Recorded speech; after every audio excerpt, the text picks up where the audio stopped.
Coming up today, a team of medical experts from the World Health Organization arrives in Korea to assist and advise the government in efforts to contain the MERS outbreak.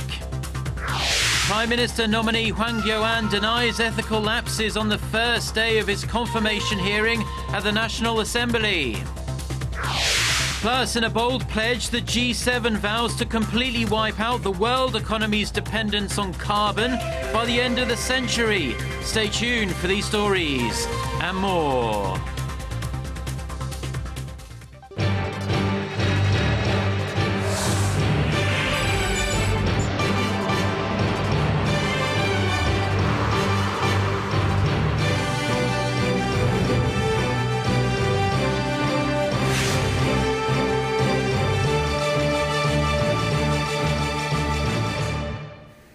Hello to our viewers around the world. It's 6 a.m. on Tuesday, June 9th here in Seoul. Thanks, as always, for joining us. I'm Mark Broome.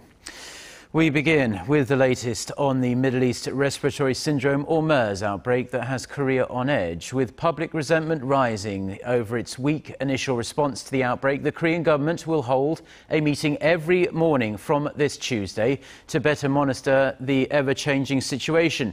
Presided over by Acting Prime Minister Choi Kyung-hwan, ministers and officers of related ministries will share information and discuss ways to end the crisis. Meanwhile, an inspection team from the World Health Organization arrived in Korea on Monday to help assess the outbreak and come up with additional measures to contain the virus. During their 4-day investigation period, the team, joined by Korean authorities, will be checking quarantine facilities and focus on tracking down the path of the virus.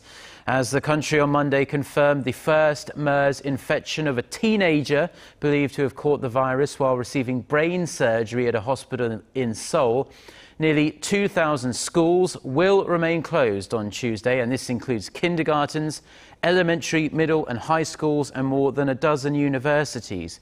Now, since the outbreak began on May 20th, 87 patients have been confirmed with MERS and 6 patients have died. And while more than 2,500 people remain under quarantine, 2 confirmed patients have gone on to make full recoveries. Korea now has the second largest number of MERS patients in the world, following Saudi Arabia. In the space of just 3 weeks since the first case, the country has confirmed, as we just heard, nearly 90 cases. So why is the virus spreading so fast in Korea? Han Da-an takes a look. Saudi Arabia, where the MERS virus was first detected in 2012, reported 425 cases over 1 year. In Korea, 87 cases have been confirmed in 20 days. These numbers have many medical experts in and out of Korea wondering how one imported case, 99.5% identical to that of Saudi Arabia's, could lead to so many infections in such a short time. Experts first point to the hospital environment in Korea.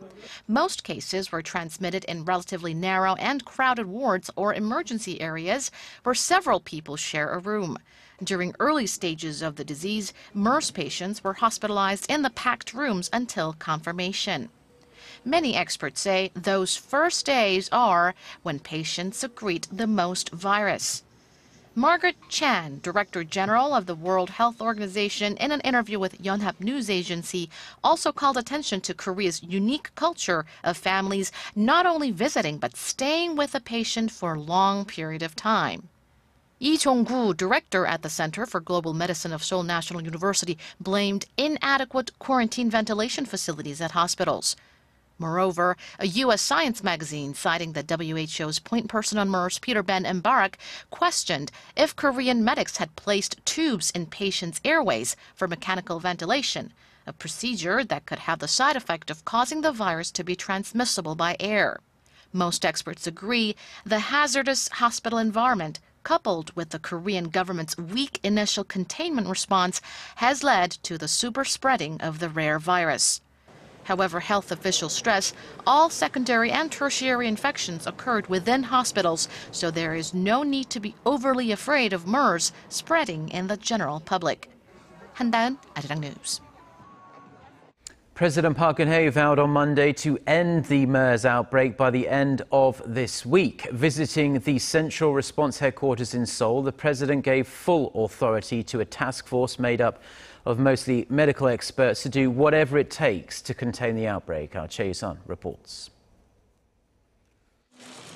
Recognizing Korea's slow and ineffective initial response to the MERS outbreak, President Park Geunhye has delegated authority to a new task force. The group of infectious disease experts will decide whether to shut down affected hospitals and will be able to request administrative support. 그래서 현재 방역의 핵심이라고 할 수 있는 것은 감염 경로를 완전하게 파악을 하는 것, 그리고 그 연결고리를 완벽하게 단절하는 것, 그리고 추가적인 접촉을 차단하는 것이라고 할 수 있습니다. 근데 이것이 계속 변하는 상황에 있기 때문에 여기에 맞춰서 신속한 결정이 필요합니다. The president called on the central and local governments to meet the urgent shortage of personnel and thoroughly check up on people in voluntary house quarantine. She said more funds should be allocated in next year's budget to increase treatment facilities and medical staff. Aside from containing the virus, the president called on the government's response headquarters to find ways to financially assist workers who aren't earning because they're in quarantine, as well as working parents affected by school and kindergarten closures. President Park also stressed the need for economic policymakers to come up with measures to minimize economic impact of the outbreak. With a shared goal of wiping out the virus, she said it was time for all levels of government, rival political parties, civilian experts, and the general public to set aside differences to enforce containment measures. Chae-sun, Arirang News. Now, in other news, Prime Minister nominee Hwang Kyo-ahn has rejected claims about his past, including allegedly dodging the military draft. Hwang was fielding a slew of probing questions on Monday, the first day of his three-day confirmation hearing at the National Assembly. Our Park Geunhye reports. Lawmakers from the Assembly's Special Committee on Confirmation Hearings questioned the Prime Minister nominee on a number of issues and allegations. The 58-year-old former chief prosecutor and current justice minister was tapped for the nation's second-highest position by President Park Geunhye last month after former Prime Minister Lee Wan-gu resigned from the post due to a high-profile bribery scandal. The ruling Saturday party focused on Hwang's qualifications and the policy directions it pursued after becoming prime minister. Why do you think President Park Geunhye has appointed you, current Justice Minister, to be the Prime Minister? Although I cannot fully infer the President's motive, I believe she appointed me to be the center of the government's effort to revive the sluggish economy and stabilize the livelihoods of the people. However, lawmakers from opposition parties dug into a series of allegations, including a hefty paycheck that Hwang earned at a major law firm. Since retiring from his previous career as the nation's chief prosecutor, the firm paid him about $1.5 million over 17 months. But many question his role there, as he had now reportedly dealt with many cases. Have you ever wielded unfair influence in trials? Have you ever accepted a doubtful case?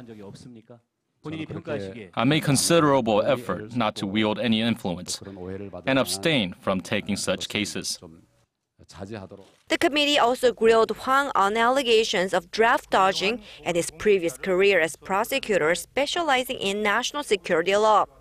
Regarding the military service, Hwang said he's always felt indebted to the public, but he was exempt from the mandatory service due to a skin disease. Hwang said he would resign from his current justice minister post if he fails to pass the grueling confirmation hearing process. The hearing will conclude on Wednesday. Park Ji-won, Arirang News. Now to the ongoing investigation surrounding the so-called bribery list left behind by late businessman Song Wan-jong. Prosecutors grilled Saenuri Party lawmaker Hong Moon-jong on Monday over allegations he received 200 million won, or roughly $180,000 from Song in the run-up to the 2012 presidential election. The prosecution, however, is known to have not filed charges against him due to a lack of evidence. Hwang had earlier denied the allegations, saying there were no irregularities in operating election campaign funds. Hwang was the third person of an 8 high-profile politicians whose names appeared on the list. The head of Korea's central bank is stressing the importance of countermeasures against the U.S. Federal Reserve's looming interest rate hike. Lee Ji-yeol says the U.S. rate hike will raise payment burdens for Korean households, companies and financial institutions while generating investment losses. He added that Korea must build resilience to external shocks by strengthening its economic fundamentals through structural reforms. He also said monetary policy should focus on responding to the country's low growth and low inflation. The Bank of Korea's rate-setting session will take place this Thursday. 225 Japanese scholars have joined the chorus of voices calling for a sincere apology from Japanese Prime Minister Shinzo Abe. The group issued a statement on Monday in Tokyo urging Abe to make amends for the country's past wrongdoings. They say the wartime sex slavery issue needs to be addressed most urgently. The statement comes as 2015 marks the 50th year of diplomatic ties between Seoul and Tokyo, as well as the 70th anniversary of the end of World War II. Senior officials from Korea and Japan are set to hold talks in Seoul today to try and resolve a heated row over Tokyo's controversial bid to inscribe wartime industrial facilities as UNESCO World Heritage Sites. This will be their second meeting on this issue. Tokyo wants World Heritage Site for 23 industrial facilities, despite the fact that 7 of them used nearly 60,000 Koreans as forced labourers during Japan's colonial rule of Korea. The final decision on the bid will be made during a meeting of the World Heritage Committee early next month in Germany. World leaders at the G7 summit in Germany have agreed that the world should end its reliance on fossil fuels by the end of the century. Speaking at the end of the summit on Monday, German Chancellor Angela Merkel said the group of 7 wealthy democracies had committed themselves to the need to fully decarbonise the global economy by the year 2100. The G7 also committed to limiting the rise in average global temperatures to 2 degrees Celsius compared to pre-industrial levels. Merkel and French President François Hollande have been pushing for a deal on this ambitious goal so it can be put forward at the UN Climate Change Conference in Paris, which is set for the end of this year. And the G7 has strongly condemned North Korea for its continued development of nuclear and ballistic missile programs. In their joint declaration on Monday, the G7 also slammed Pyongyang for its appalling human rights violations and its abductions of nationals from other countries. The strongly worded statement comes as North Korea has been threatening to launch a rocket in the autumn under the guise of putting a satellite into orbit. The US and its allies say such launches are aimed at primarily developing military technologies. Now, in this day and age, you can get more than 2 minutes of fame if you really want it. This is all thanks to the development of one-man media, which is now a thriving industry here in Korea. For a look at an online platform behind this surge in so-called home broadcasting stars, Park Geunhye reports.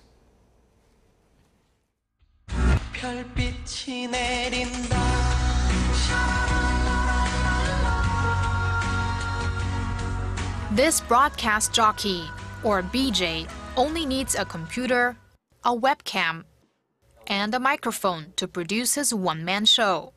The studio, his home. BJ Songgumi has turned his hobby, palm reading, into a lucrative career, all thanks to the rise of user-created programs. The broadcast is now his primary source of income. I work 8 hours a day at my regular job, but I sometimes earn more in 2 to 3 hours with my show as fans send me star balloons. That's when I think making money can be so difficult and so easy at the same time. 1 star balloon is equivalent to 101 or 9 cents at Africa TV, an internet portal where viewers can watch and interact with BJs showcasing their talents in real time. Choices include talk shows, online gaming commentary, English lessons, 단어는 소파란 뜻이에요. Potato. and the latest Korean trend, mukbang, where people eat in front of the camera. Some BJs earn up to tens of thousands of dollars a month. Last year, Africa TV's annual sales and operating profit jumped by 38% and 29% from the previous year. While the rise of BJs looks like a recent phenomenon, the company says the service has matured over the last decade. Communicating and relating with our viewers is key to us. Instead of having users react after something is aired, real-time interactions can be reflected during the broadcast. Video these days is a means of self-expression. Also, the power of conventional media, like TV and radio, is fading, and the structure of content consumption itself is changing. Experts say the low startup costs mean everyone has a chance to be part of the one-man media boom, especially as the evolving internet media industry isn't overly affected by conditions in the general economy. Kwon So-ah, Arirang News.